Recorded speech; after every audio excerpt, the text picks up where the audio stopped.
안녕하세요. 크립토팀입니다. 이번 시간에는 명확성이 어느 정도 확보가 될 것 같은 기미가 보입니다. 그 다음에는 뭐가 올까요? 한번 살펴보시죠. 아스터라고 있습니다. 탈중앙화 암호화폐 거래소. 아스터가 공식 채널을 통해서 텐센트, 중국의 빅테크 회사 텐센트, 샤오미, 미니맥스, 팜마트 등 홍콩에서 가장 인기 있는 주식 4가지를 무기한 선물을 상장했다라고 공지를 했습니다. 이전에는 사람들이 해당 종목 거래를 위해서는 홍콩의 증권 계좌가 실은 필요했었죠. 아무래도 홍콩 사람이 아니면 홍콩 증권 계좌를 갖기가 다소 불편했을 것으로 보입니다. 하지만 지금은 암호화폐 지갑만 있으면 됩니다. 아스터는 전 세계에 분포한 인기 자산들을 모두 거래할 수 있는 게이트웨이가 되고자 한다. 이게 가능성이 아니고 실제로 하나씩 다 눈앞에서 펼쳐지고 있는 변화들입니다. 자산 토크나 인기가 있는 주식들, 미국의 채권 또는 MMF 펀드 등 인기 있는 것부터 토큰화를 시키고 있는 거죠. 중앙화 거래소뿐만 아니고 전통 거래소, 나스닥, 뉴욕 증권 거래소, CME, 이런 데 원래 있었던 큰 거래소죠. 그리고 크립토 프로젝트 중에서도 온도 파이낸스, 리플 같은 데서도 자산 토크나 이거 다 실은 시도를 하고 있거든요.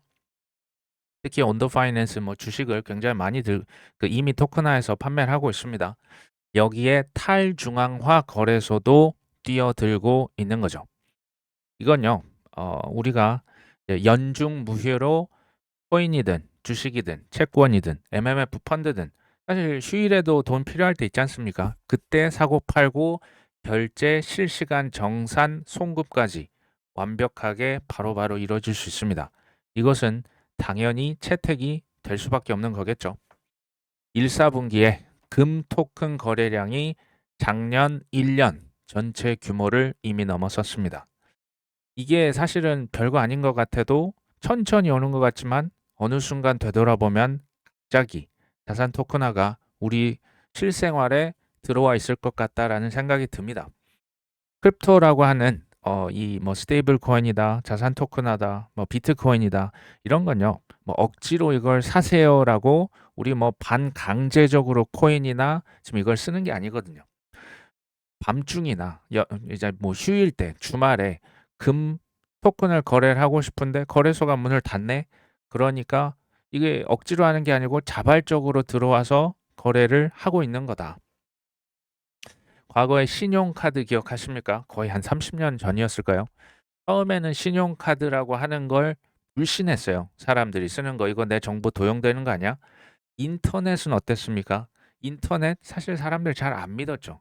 저는 크립토나 AI는 이 지금 신용카드나 인터넷 채택 속도보다 훨씬 더 빠를 것으로 예상을 하고 있습니다. 그렇다고 해서 바로 내년, 내후년 이런 건 아닙니다.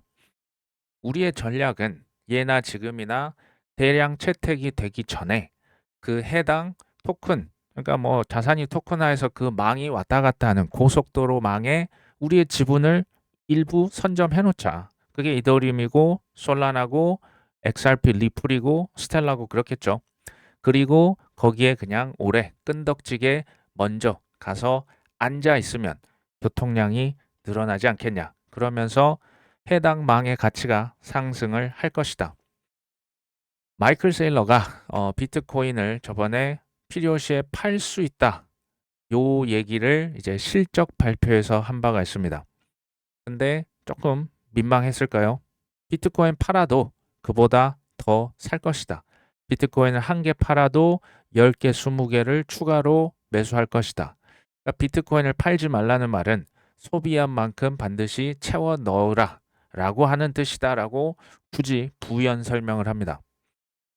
지난주 실적 발표에서 보통주, 그러니까 스트래터지 주식을 파는 것을 중단하더라도 비트코인을 팔아서 배당, STRC 같은 우선주, 배당 줘야 되지 않습니까? 그것을 충당하고 전체 비트코인 보유량은 일시적으로 팔 수 있지만 결국 다시 늘릴 수 있어. 이런 얘기를 했는데요. 이거 되게 중요합니다. 저는 마이클 세일러가 나중에 결국에는 비트코인을 거의 한 뭐 3년 전이었을까요? 팔 것이다라고 얘기를 드린 바가 있습니다. 좀 오래 이 채널 보신 분들 아마 기억하실 거예요. 분명히 나중에 가서 말을 바꿀 것이다. 근데 여기서 포인트는 이겁니다. 왜 지금 매도를 얘기했을까요? 2020년부터 혜성처럼 등장했지 않습니까? 나는 죽어도 비트코인 팔지 않겠다. 나는 정말 죽어도 물려주지도 않고 나는 이거 그냥 없애버리겠다. 내가 그냥 물량 들고 난 무덤까지 가겠다. 이거 기억하십니까? 분명히 이렇게 얘기했거든요. 근데 5월 달에 26년 현재 필요하면 팔 수도 있지. 말을 바꿨어요. 이거 되게 중요한 시그널이거든요. 왜 지금이냐? 지금요, 사실 불신 단계입니다. 대다수는 비트코인이다, 이더리움이다, 솔라나다. 지금 코인에 관심 정말 전혀 없어요. 우리 구독자님처럼 몇 년 계신 분들 외에는 거의 다 지금 주식이나 좀 화끈한 거 많이 하지 않습니까? 이럴 때 복선을 지금 미리 깔아놓는 게 아닐까라는 전 생각을 하는 거예요. 복선을 깔아놓고요. 나중에 분위기가 언제 그랬냐는 듯 저는 이제 본격적인 상승장은 저기 하반기로 일단 보고 있습니다. 갑자기 폭등이 되고 지금 국장처럼 뜨거운 이런 장이 코인이 이제 그쪽까지 갔을 때 갑자기 마이클 셀러가 비트코인을 수백 개, 수천 개를 팔았다. 요게 폭락 트리거가 될 수도 있겠다라는 저는 상상을 해보는 겁니다. 꼭 이렇게 된다는 얘기는 아니고요. 사람들이 이전에 일론 머스크 비트코인도 안 판다고 했잖아. 근데 팔았지 않습니까? 말 바꿨죠. 마이클 세일러는 그러면 욕 안 먹겠습니까? 엄청나게 먹겠죠. 전 세계적으로. 야, 너 때문에 지금 또 폭락 온 거 아니야. 그때 마이클 세일러 분명히 말했잖아요. 필요할 때 팔 수 있다고. 저는 이런 느낌을 지금 강하게 받고 있습니다. 그래서 또 중요한 거는 스트래터지가 비트마인이 비트코인과 이더리움을 있는 현금으로만 팝니까? 그냥 빚이란 빚은 잔뜩 얻어다가 비트코인, 이더리움을 몽땅 사고 있습니까? 비투죠. 어마어마한 비투를 하고 있거든요. 문제는 DAT 기업이란 명분 하에 이런 회사들이 전 세계적으로 나왔었습니다. 지금 또 많이 죽었겠죠. 비투라고 하는 것은요. 필연적으로 거품을 만듭니다. 스트래터지가 비트코인 이렇게 빚으로 많이 사면 반드시 거품이 나와요. 근데 문제는 산이 높으면 어떻게 된다고요? 골이 깊습니다. 폭등 저는 나올 수 있다고 봅니다. 폭등만큼 잔인한 폭락이 올까요, 안 올까요? 당연히 올 수 있다라고 하는 것을 디폴트 값으로 기본 세팅에 깔고 투자 임하셔야 된다. 이게 연말일지 내년 초 이게 피크가 우리가 어딘지를 모르겠어요. 전 피크에 팔 생각까지는 없고 적당히 잘 추수할 계획은 갖고 있습니다. 추수 잘 하셔야겠죠. 추수를 잘 이번에 하셨다가 향후 수년간 닥칠 수 있는 흉년을 미리 대비를 잘 하셔야 된다는 얘기를 제가 이제 하반기 되면서 좀 더 드리려고 합니다. 비트코인 패닉 매도가 종료가 됐다. 자본 유입이 아직은 미미해서 추세 전환까지는 잘 모르겠다. 현재 지금 악셀 애들러 주니어라고 하는 친구가 이런 얘기합니다. 현재 시장은 완만한 회복 단계다. 실현 시가총액 순변동 지표의 가속 상승이 회복 확정의 핵심 트리거가 될 것이다. 그러니까 요지는 이거예요. 최악은 이미 지난 것 같다. 하지만 지금은 긴가민가 불신 단계에 있다. 근데요, 우리가 조금 타임 프레임을 길게 해볼까요? 2024년 11월 초에 트럼프 대통령 당선된 이후 그때 엄청난 트럼프 랠리가 나왔습니다. 그 이후 현재까지 1년 반이 넘는 기간 동안 사실상 그러니까 베어마켓 랠리가 있었을지언정 침체였죠. 조정이었죠. 횡보였죠. 18개월간 저는 작년 말에 한 번쯤 솟을 수 있다라고 봤지만 이제 저 제인 스트리트부터 모건 스탠리부터 퍼드를 유포해서 시장의 하락을 더 길게 가져갔던 그게 기억이 납니다. 그 얘기는 저 같은 상승론자는 어떻게 생각하냐? 더 길고 더 높게 쏠 거라고 저는 사실 생각을 하고 있습니다. 우리나라 국내 주식 장난이 아닙니다. 증시 화랑에 중소 코인 거래소는 타격을 더 입고 있다. 코인원과 같은 경우는 거래량이 지금 마이너스 78%, 코빗 거래량은 마이너스 92%. 사람들이 코인 거래를 안 한다라는 얘기고 작은 코인 거래소일수록 타격이 더 크다. 지금부터의 트렌드 이미 다 아시기 때문에 이 K자 경제라고 하는 게 근데 되게 무서워요. 왜냐하면 지금 우리나라 1위 거래소 업비트죠. 업비트 하나가요. 2위, 3위, 4위, 5위 거래소 거래량을 싹 다 합친 것보다 훨씬 더 큽니다. 이게 초양극화. 이게 뭐 지금 비단 뭐 코인에서만 일어나고 있는 일은 아니죠. 나중에 물이 들어오면 2위, 3위, 4위, 5위에게도 기회가 갈까요? 기회가 가겠죠. 거래량 늘어날 겁니다. 저는 그렇다 하더라도 업비트 하나 거래량 다 합쳐도 저는 못 따라올 것이라고 생각을 하고 있어요. 이게 사람들이 몰리는 대로 훨씬 더 몰리는 경향. 그리고 좀 뭔가 불안하거나 조금이라도 찝찝하면 이제는 선택을 안 합니다. 왜? 삶이 각박하고 팍팍하기 때문에 확실한 거 위주로만 선호를 하겠죠. 우리가 이제 어떤 뭐 밥을 먹거나 뭐 물건을 살 때 있지 않습니까? 가성비가 되게 중요해집니다. 이 가성비가 중요한 뭐 쉽게 말하면 저 다이소 같은데 아니면 뭐 컴포즈랄지 좀 저가 브랜드 앞으로도 저는 커질 거라고 봐요. 아니면 이제 저 명품으로 가겠죠. 근데요, 투자에 있어서만큼은 가성비보다는 초우량 자산을 최대한 많이 쌓았으면 좋겠다. 초우량 자산을 한번 제가 정의를 해보겠습니다. 물론 뭐 이제 여러 가지 정의가 가능합니다. 첫 번째, 가치가 시간이 지날수록 가치가 끊임없이 우상향할 수 있는지. 두 번째, 가격이 떨어질 때 하락장이 없겠습니까? 하락장이 있습니다. 근데 그럼에도 불구하고 하방 경직성이 있는 자산인지.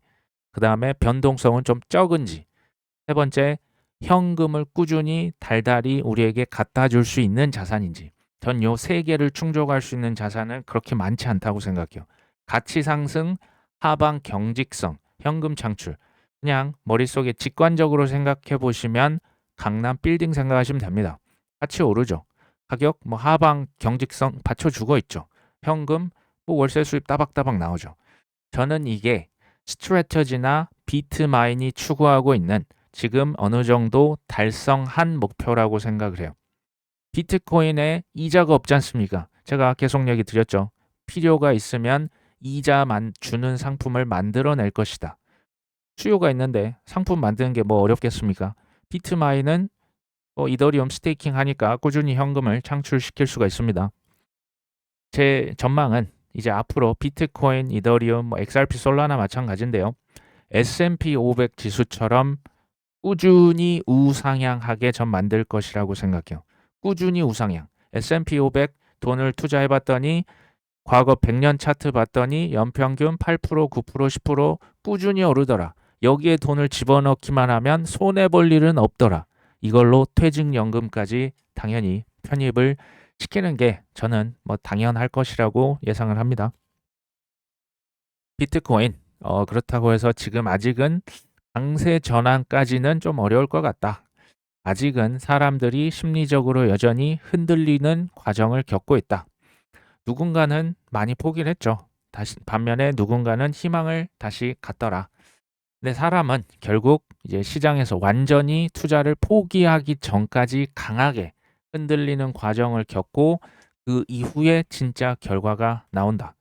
아이러니하게도 사람들이 다시 확신을 갖게 된다면 그때야말로 크게 실망할 수 있는 순간일 수 있다. 뭐 역관점을 좀 얘기를 하는 것 같아요. 반대 매매. 그렇죠. 지금 코인에 있어서 가장 강력한 확신을 여전히 들고 계신 분 혹시 계십니까? 저는 지금 우리 구독자님 같은 분들은 제가 볼 때 거의 없다라고 확신을 해요. 성투자의 자질입니다. 그러니까 가장 어렵고 가장 힘들 때 믿음을 잃지 않고 꾸준히 쓸어 담는다. 웬만한 뉴스들 다 소음 처리할 수 있다. 그것은 저는 보통 사람은 아니라고 생각합니다. 반대로 얘기해 볼까요? 지금 국장 보십시오. 90%라 적었지만 거의 100% 아닙니까? 거의 100%가 강한 확신을 가지고 있죠. 저는 위험한 시점이라고 솔직히 생각해요. 근데 문제는 여기서요. 더 오를 수 있습니다. 이게 어려운 거예요. 모두가 꼭지 부근이네. 모두가 뭐 이제 카페에서 뭐 국장 펴고 있으면 이제 국장은 꼭지인가? 그래서 뭐 그 뭡니까? 인버스, 곧버스로 하는데 또 손실을 엄청 보면서 뚫고 그냥 막 올라가 버렸지 않습니까? 이게 어려운 거예요. 그러니까 이 꼭지를 맞춘다라고 하는 것을 저처럼 포기하면 굉장히 힘 빼고 그냥 분할로 쓱쓱쓱 팔면서 빠져나올 수 있다라고 생각을 합니다. 그리고 빠져나왔다고 해도 또 옆에서 막 이제 폭등해 버리면 또 들어갈 수 있거든요. 이게 쉽지 않은 거예요. 저는 이제 코인과 같은 경우도 지금은 아니겠지만 지금 국장도 마찬가지라 봅니다. 분할 매도가 전 되게 중요하다고 봐요. 왜냐하면 욕심을 절제하면서 수익을 확정짓는 행위입니다. 이게 분할 매도거든요. 이것은 우리의 본능을 아주 정반대로 거스를 겁니다. 되게 어렵다라고 봅니다. 주간 코인의 자산이 이제 그 ETF를 주로 통해서 이제 미국 시장에 들어오고 있는 유입량을 나타내는데요. 주봉입니다. 최근 6주 연속 코인에 돈이 들어오고 있다. 긍정적이죠. 하지만 작년 4분기에 대비하면 유입량이 다소 이제 좀 미미합니다. 아직 그렇게 규모가 크게 코인 시장으로 넘어오고 있지는 않습니다. 이것을 기사를 한 그 기사가 바로 이거고요. 전체 디지털 자산 투자 상품의 총 운영 자산 규모는 1,600억 달러 증가했습니다. 그 중에서도 비트코인이 7억 600만 달러, 이더리움 7,700만 달러. 그러니까 비트코인과 이더리움 지금 그 시총이라고 할까요? 운용 자산 규모가 거의 10배 차이 납니다. 그 다음 솔라나, 그 다음 XRP거든요. 물론 이제 순유입된 양입니다. 전체는 아닌데요.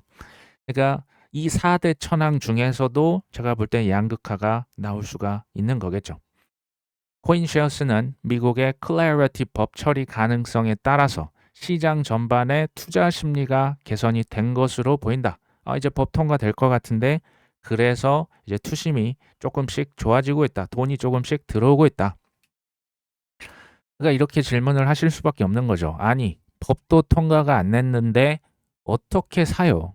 제가 볼 때 이거 되게 이성적인 질문이지 않습니까? 근데 저 같은 사람은 법이 통과가 안 됐기 때문에 싼 거다. 불확실하기 때문에 싼 거다. 쌀 때 지금 많이 사두셔야 되는 게 아니냐. 근데 물론 이건 제 의견이고 각자의 판단을 내리셔야겠죠. 어떤 분들은 이런 얘기를 합니다. 비트코인 4만 달러 내려오면 사겠다. 5만 달러 내려오면 사겠다. 근데 어떤 분들은 뭐 이렇게 하고 기다리시면 되는데 안 오면 어떻게 할 겁니까? 그죠? 안 오면 그럼 뭐 안 산다. 뭐 그것도 이제 전략이 될 수가 있겠죠. 근데 이제 뭐 너무나 터무니없는 가격을 부르고 그 가격이 오면 사겠다라고 하는 분 중에 제가 사실 산 사람을 본 적은 거의 없습니다. 뭐 근데 이런 이유가 한도 끝도 없어요. 전쟁 끝난 것도 아닌데 어떻게 코인을 사냐? 물가가 지금 이 모양인데 아직 미국 정부에서 전략적 비트코인 뭐 이제 비축 발표도 안 했지 않습니까? 아직 뭐 금리 인하도 안 했지 않습니까? 근데 어떻게 사냐? 이런 얘기를 물론 하실 수 있겠죠. 투자는요, 100% 본인의 선택입니다. 그리고 베팅이에요. 수익이 나든 손실이 나든 본인이 100% 책임지고 결정하는 겁니다. 핵심이요, 외로운 결정이에요. 되게 외롭습니다. 불안하거든요. 근데 그게 핵심인데 그 핵심의 외로운 결정을 남에게 부탁한다라는 것은 투자자로서 저는 적절치 않은 행위다라고 생각을 합니다. 비트코인과 이더리움 저평가 받고 있고 미국의 증시는 과대평가를 받고 있다. 뭐 마이크 알프레드라고 하는 사람입니다. 뭐 이게 왜 이렇게 지금 떨어져 있냐? 코인은 뭐 바이낸스가 저번에 뭐 이렇게 뭐 하락을 유도했다더라, 뭐 클래리티법이 지금 통과가 안 된다더라, 뭐 이런 거. 근데 뭐 코인은 한마디로 저평가. 미국 주식, 우리나라 주식은 고평가. 뭐 그렇게 볼 수 있을 것 같아요. 그렇죠? 국장이나 미장이 과대평가는 맞는데 어려운 점이 뭐라고요? 여기서 더 갈 수 있습니다. 이게 어려운 거예요. 저 개인적으로 당연히 좀 더 갈 수 있다라고 봅니다. 마지막에 그뭐 블로우 오프 탑이라고 하거든요. 이때 거의 사람들이 이성을 잃습니다. 그렇죠? 현재 코인은 심각한 저평가죠. 근데 이유를 불문하고 추매를 하면서 혹은 그냥 버틸 수 있는 사람 되게 드물다, 외롭다라고 저는 보고 있습니다. 저도 지난 뭐 10여 년 이상 뭐 계속적으로 느끼면서 투자 임하고 있거든요. 비트코인이 10만 달러가 회복이 되기 전까지는 여전히 사람들이 저는 믿지 않을 것이다라고 생각을 합니다. 핵심은 이거죠. 저평가 맞습니까?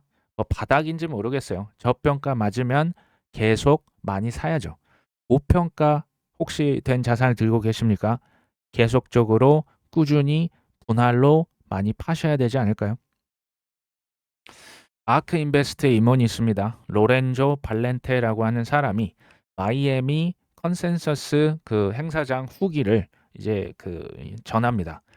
그러니까 디제는 쉽게 말하면 한 방에 단기에 뭐 이제 밈코인 같은 거 투자해서 크게 한 방에 이렇게 먹으려고 하는 이런 분들은 다 빠져나갔고 이제는 기관이 대세를 이루고 있다. 유니스와푸스 자리에 JP 모건이 들어섰다. 그냥 이제 비유적으로 얘기를 하는 거겠죠. 근데 실제로 들어선 겁니다. 강세장의 분위기까지는 아니었다.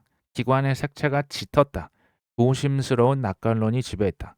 이제 코인이요. 이제 금융의 어떤 뭐랄까요? 움직임, 꿈틀거림에서 이제는 산업으로 전환이 됐다. 이제부터 한마디로 애들은 가라. 이런 분위기라고 합니다. 코인니스에서 이걸 좀 요약을 해줬는데요. 뭐 보실 필요가 있다라는 생각이 들어요. 클래리티법은 여름 전 통과가 사실상 기정사실화되고 있더라. 뜨거운 여름이 오지 않을까 하는 생각이 드네요. 기관 토크나 이젠 다 뭐 가능성이 아닙니다. 계획이 아닙니다. 다 진출 완료를 했습니다. 블록체인이 뭐 쓸데가 있냐 없냐 유용성 논쟁은 끝나고 주도권을 누가 가져갈 것이냐. 지금 뭐 코인베이스, 리플, 서클, 크라켄, 제미니, 블리시 이런 데 있지 않습니까? JP 모건과 멱살 붙들고 바로 그냥 1대1로 지금 싸우고 있는 정말 예전 같으면 상상할 수 없는 구조가 지금 펼쳐지고 있는 겁니다. 투자 테마가 획일화되고 있다. 스테이블 코인, 자산 토큰화, 인터넷 은행, 허가받은 디파이. 그러니까 디파이도 사라질 거라 저는 보진 않습니다. 코인베이스, 크라켄, 로빈후드, 블리시. 전통 금융, 뭐 은행이나 자산운용사 입장에서 봤을 때 파트너였거든요. 과거에 블랙락이 코인베이스에 투자하고 그랬었는데 지금은 이제 경쟁자로 부상하고 있다. 특히 JP 모건 입장에서 코인베이스, 크라켄이, 블리시 이런 애들 굉장히 미울 겁니다. 경쟁이 이제 쌀벌해지는 거겠죠. 전통금융 M&A가 가속화되고 있다. 보통요, M&A는 이런 하락장에서 아주 알짜 기업들을 싸게 살 수 있기 때문에 지금 사고 있다. 뭔가를 인수했다. 주목하셔야 됩니다. 상승장 왔을 때 빛을 볼 수 있다. 크라켄이 6억 달러의 뭐 립이라고 하는 회사를 인수했는데요.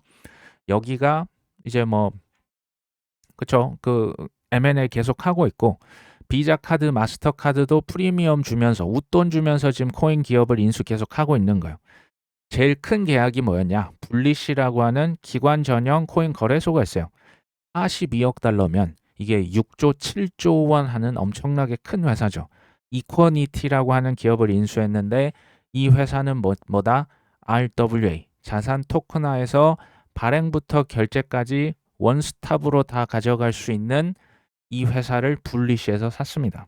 이거는 굉장히 대담한 결정이라 보시면 됩니다. VC들, 투자하는 회사들도 양극화되고 있더라. 대형 펀드, A16G 같은 데는 돈을 어마어마하게 투자를 하고 있죠. 반대로 조금 소형 펀드들은 AI로 바꾸든지 아니면 폐업을 하고 있더라. 업계 진입 장벽이 상승을 하고 있다. 이미 경쟁 상대 테더, 앵커리지, 시큐리타이즈 등 연매출 2억 원 이상, 그러니까 2억 달러죠. 한 3천억 이상을 이미 연매출을 달성하고 있는 저들이 이미 눈앞에 펼쳐져 있습니다. 그렇죠. 레이어 1 경쟁 논쟁은 이제 사실 끝났다. 누가 더 뭐 이제 이기냐, 이더리움이냐, 솔라냐냐, 뭐 리플 레저냐 있죠. 기관의 관심사는 결제 확정성. 그러니까 누가 더 결제 빠르게 빨리 이렇게 처리해 줄 수 있냐. 컴플라이언스, 규제 준수, 유동성. 그러니까 레이어 1은 제가 볼 때 메이저들은 지금은 누가 더 이제 우선순위야. 물론 이더리움 우선순위에 있는데 지금은 초창기라고 전 생각을 하고요. 스테이블 코인 결제 등등으로 자산 토큰화 등등으로 엄청나게 커질 지금은 투자의 적기라고 저는 생각을 합니다. 나중에 정체기가 오겠죠. AI 에이전트 금융은 주장은 많은데 아직은 좀 실체가 부족하더라. 행사장에서 개미 투자자들에 대한 언급 자체가 없었다. 기관들이 다음 사이클을 견인을 할 수 있을 것이다. 한마디로 이제부터 진짜 애들은 가라죠. 그러니까 상식적으로 한번 좀 그 감정을 배제하고 메타인지를 높여서 월스트리트에서 크립토의 소위 말하는 대형 군단들이 코인 시장 전체를 장악했습니다. 근데 클래리티법이 좌절이 될 것이냐? 저는 그렇게 보진 않았던 것 같습니다. 그러면 그 다음 질문 되게 중요합니다. 이제 미국에 뭐 우리나라는 뭐 6월 초에 선거를 하지만 미국은 11월 뭐 3일입니까? 아직 좀 남았죠. 선거 전에 돈줄을 조일까요? 풀까요?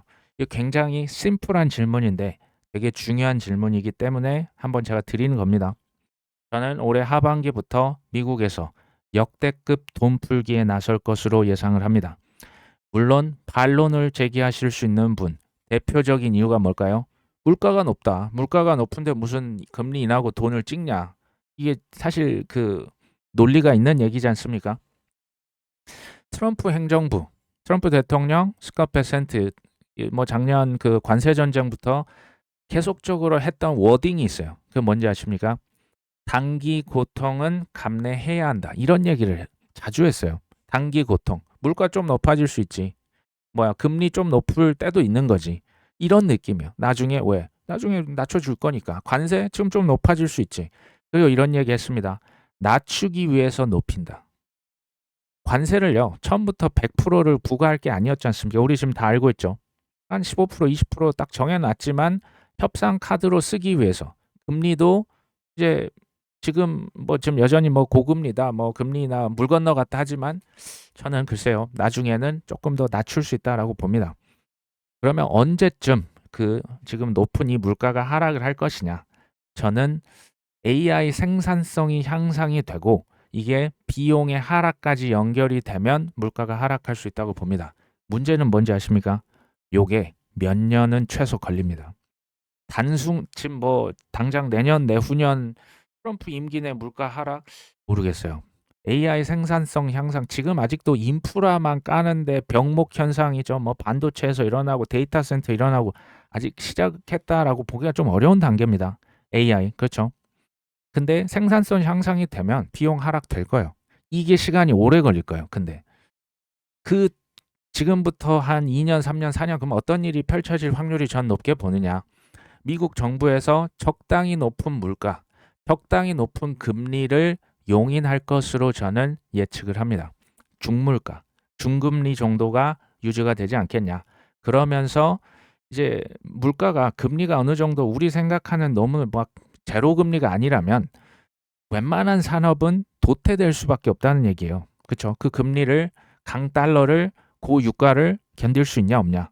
못 견딘다는 얘기예요. 미국 정부에서는 AI, 방산, 그리고 크립토 산업 일부 산업들만 콕 찍어서 그쪽에 돈을 몰아주는 겁니다. 그렇죠? 이게 패권 전쟁과 연결이 돼 있다. 금융 억압이라고 하는 단어는 정확히 표현하면 장기 국채의 금리를 억압하는 거예요. 기준금리는 인하라고 계속 압박하지 않습니까? 이건 단기금리예요. 단기금리 인하하는데 장기금리도 억지로 캡을 씌운다라고 하거든요. 예를 들면 5%, 4.4%, 10년 미국 국채, 30년 미국 국채. 요게 어느 수준 이상으로 못 올라가게 계속 사거나 이제 공급량을 줄여버려요. 이게 뭐냐면 쉽게 말하면 단기 금리와 장기 금리가 이걸 좀 평평하게 만드는 거예요. 이거는 뭐냐면 위험 선호 현상을 키울 것이다. 거품을 키운다라는 얘기입니다. 이게 저기 2년 전 미란 보고서 그때부터 이미 사실 계획이 된 부분이라 보시면 됩니다. 근데 맨날 JP 모건이랑 싸우고 입법이 지연되고 하니까 사람들이 이걸 깜빡깜빡합니다. 저는 이번 상승이요 되게 중요하다고 봐요. 특히 지금 빚이 많이 있으신 분들 전 있다라고 보거든요. 이번에 만약에 이제 투자로 큰 만약 수익을 가져가신다면 빚부터 털어내셔야 됩니다. 이 빚을 만약에 지금 지금 국장 B2가 장난 아니지 않습니까? 잘 탈출을 하시면 이제 모르겠어요. 근데 탈출을 한 몇 명이나 할 수 있을 것이냐. 코인도 저 때가 온다니까요. 저 때 빚을 이제 털어내셔야 되는데 심지어 빚을 내고 잔뜩 들어가서 거기서 이제 망하면 정말 저는 답이 없다. 정말 저는 재기가 불가능할 거라고 생각합니다. 큰 익절을 하신 다음에 그 다음에 이제 흉년을 대비한다. 그러면서도 현금 흐름을 어느 정도는 이제 차곡차곡 쌓아 나가실 수 있는 그런 포트폴리오를 저도 개인적으로 지금 계속 공부를 하고 있습니다. 나중에 공유를 한번 드려볼까 합니다. 우리나라 국장 분위기는 이런 짤들이 계속 돌아다니고 있습니다. 설명할 시간이 자꾸 없습니다. 그러니까 어서 타. 좀 쉬었다가 또 설명할 시간이 없고 또 쉬었다가 또 설명할 시간이 없고 그렇죠. 나는 자연인이다 프로그램 뭐 산에서 지금 국내 주식을 누군가 지금 투자를 하시는 것 같아요. 국장은 지금 뭐 누가 봐도 위험 단계에 진입을 했다라고 저는 생각을 해요. 문제는 뭐라고요? 여기서 더 갈 수 있다. 이게 진짜 어렵겠죠. 코인은 그럼 어딜까요? 코인은 저는 이제 상승장에 초입부에 이제 막 진입을 했다라는 뭐 저의 개인적인 의견입니다. 근데 뭐 의견이라는 것은 맨날 틀릴 수 있기 때문에 중요한 게 본질이 뭐냐? 유동성과 명확성이 만나는 순간 시장은 폭발할 수밖에 없어요. 아까 기관 투자자가 주가 된다고 했죠. 기관들 때문에 명확성이 필요한 겁니다. 과거는 명확성이라는 게 없었잖아요. 2017년, 2021년 이 두 개가 만나면 당연히 엄청난 상승이 나올 수밖에 없는 거예요. 근데 문제가 있죠.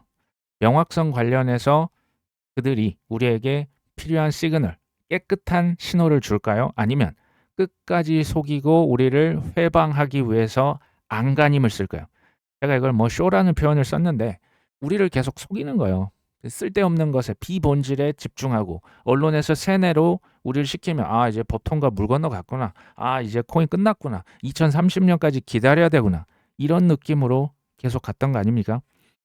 시장구조법 명확성에 대해서 지금 여기까지도 보여줬는데 그래도 난 못 믿겠다. 전 이분은 단언컨대 코인 하시면 안 된다라고 생각합니다. 사실은 모든 게 다 마찬가지예요. 어떻게 다 보여줍니까? 어떻게 다 증명이 됐으면 지금 이 가격이 아닌 거예요. 원래 투자는 그런 겁니다. 유동성이 그러면 지금부터는 관건인데요. 현재 미국에서 재무부도 연준도 미국의 단기 국채 바이백 하면서 국채를 사면서 유동성을 슬쩍슬쩍 지금 시장에 풀고는 있습니다. 하지만 여전히 미국의 전체적으로 봤을 때 돈맥 경화가 아직도 있어요. 그러니까 아직은 좀 이게 긴가민가고 유동성이 좋은 시즌은 아닙니다. 유동성은 지금 좋지 않습니다. 미국 내에서. 저는 이게 하반기에 봇물 터지듯이 터질 것이다.